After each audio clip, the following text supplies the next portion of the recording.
So I have a question, actually. Sure. So, what would you, like, your advice be for someone that's, like, starting in their journey and all of this, you know, trying to uncover all of the truth? Because I've had people be like, yeah, I understand all this, but, like, what do you do with it? Like, how can they kind of, like, navigate through it and just kind of, like, feel things and just express them and, you know, not being afraid? Yeah. The way I hear your question, which may not be accurate, so correct me if I'm wrong, but usually when I hear the question phrased that way, what I hear is, or it's been my life experience, that's a person who's like, okay, I understand it, but how can I get over it without doing the work? Putting the burden on someone else again to figure it out for you. Yeah. You got to do it yourself. That's the next biggest step in the process. This requires work. And that's why, you know, now this will sound like a sales pitch, but that's why I created the online university. It's everything I use to get through this. Well, it's a tremendous amount of work. It's a daily commitment. And we're human, so I don't know, 4 days a week, whatever.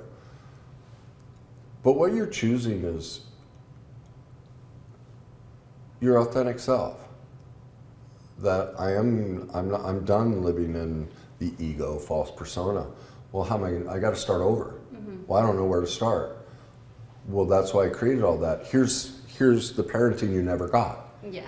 These are the questions you have to ask yourself. This is how you figure out the trauma and how to rework it, and everything is, not everyone can afford to hire me and me teach them that process and walk through it. And so that's why it's $47 a month. Like, I'm sorry, your phone bill is $100. Your cable bill is $150. People, I can't afford it. I'm going, legitimately, there are some people. But almost everybody who says I can't afford it Doesn't want to face it. doesn't want to deal with it. There are very few people on this planet who truly can't afford it. And so usually that question is, okay, but how do I just get over it? You know, I want my 15-second TikTok video. I'm not going to watch 30 minutes. I'm not just 15 seconds. Yeah. And that's okay. What that means is they're very early in the journey. Okay. And the bottom line is this. When somebody's truly ready, they'll do the work. It's like, that's what I learned. Like when I went into my counselor's office, you know, I'd seen 5, 6, 7 counselors over the years since my early 20s. But after coming out of that first divorce, and she was abusive, and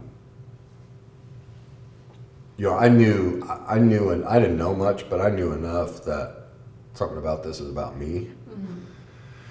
And so I filled him in a little bit on my childhood, which I thought I was over. You know, yeah, my mom was drunk, you know, that's no big deal. And then, you know, my abusive spouse and all of that, and I just, you know, I summed it all up, and I just said, you know, Mike, I don't know how to be a man. I was 38. So I was at that, I didn't know I was at the shame and denial part. Like I was teaching myself what the death of ego looks like. Like I have to admit to myself, I was 38, 39 years old, and I was full of it and didn't know who I was, or I didn't know. I was kind of ready to admit that. And he said 13 words that changed my life and are the reason I'm sitting here. He said, you know, Kenny, when I was in your shoes, I went and became an expert. And that's what you have to do. And from that moment on, if he suggested a book, I'd have it read before our next, like I just, and for the first time in my life, the problem started going away. I started to understand why.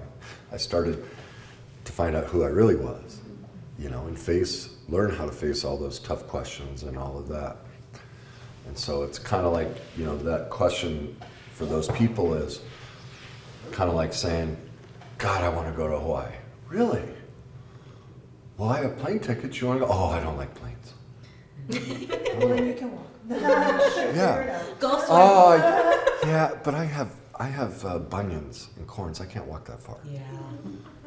Like, you know, whether it's a plane, a train, a boat, They're an gonna automobile, find they're not ready for that journey. And that's okay. Yeah, I think that's what, like, because I made a book club, you know, and I like to talk about this stuff all the time. It's a Sunday morning. I'm like, come on, let's have a little Coke and some chocolate. That's what Yeah. and like I do hair, so I talk to a lot of people, you know. That's all you do is talk. Yeah, and so a lot of the conversations that I have are about this, and people are like, well, how do you like go on to the next step? And I tell them, like, you know, read this book, reach out to Kenny, like do this, watch that, blah, blah, blah. And then the next time they come in, they're just like, but how do you really do it? Like, how do you, and I'm just like, That's how. you gotta do the work. And then I think like that's where I've learned how to set that boundary and be like, all right, I'm gonna talk to you about so much until you actually step out of your own way and you start going for it. Mm-hmm. That's love. That's Yes. what our culture doesn't teach.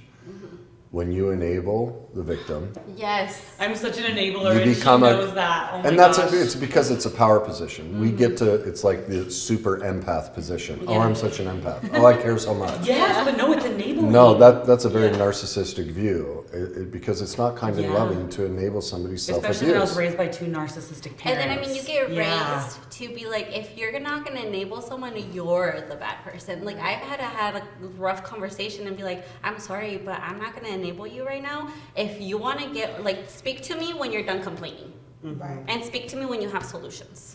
Right. Or you make requests for solutions and you pursue the solutions. You at least try them. Which I've like, you know, I've been like, you know, this is what worked for me. What like try to figure out what works for you. And if like it was just like no, but like complaining, and it's just like They want someone to listen. Yeah. So And but that- then they just keep complaining. Yeah. And yeah, and that's where I was like, sister, go hire someone. Go talk to Kenny. well, I have tremendous empathy for them. Yeah, I do. It's But the most loving thing I can do for them is tell them no. yeah, and it's really hard because I'm such a like I carried all of my mom's weight, so I feel that responsibility to carry everybody's weight, Me and it's too. just like I've learned how to take that backpack off and be like, like I'm not gonna carry it for you. I have my own backpack to carry. Yeah. Amen.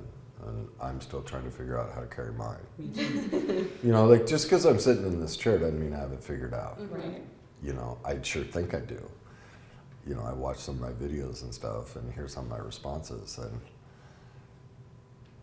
you know, I see my dysfunction pop up and, you know, get very falsely empowered and all of that. But when I'm in reality, have I learned some things that are helpful? Yes. Will I ever learn it all? No. Do I want to learn it all? No, that's the journey of life. Mm-hmm. And so there's peace in that. Yeah. And it's okay if we don't know it all. Mm-hmm. It's okay. I think that's what like with the beginning I was so stuck on like, well, where's the end? Like when am I better? Oh, yeah. When am I perfect now? And that's the proof of how immature we are. Yeah. Who asked, think of that. I actually had a therapist tell me, like, she's like, you know, you're going to come every once a week, and it'll be every 2 weeks, and then she goes, and then finally there's going to be an end. She told me. She's like, Wow. she's not my therapist anymore. There's a But she was like, you know, finally there's going to be an end. And I was like, oh, and then I realized quickly, like, there's not an end. It's every it's day. an end to You the can learn. first You yeah. can learn. beginning, but then there's another one, and there's another. It's a ladder, you know. You continue learning. Because I went to Kenny, you know, I went for a couple of times, and then I stopped, and then a year later I came back, and then it was one-on-one, and then it was online, like with a group, and then eventually I was like, okay, I'm gonna take this like the Band-Aid off because I need to learn how to do it. You on need my to learn own. to self-regulate. Yeah. Yeah. But think of it. What does a six-year-old ask on December 2nd? How many more days till Christmas? Exactly. And what do you say to them? 23. And how do they respond?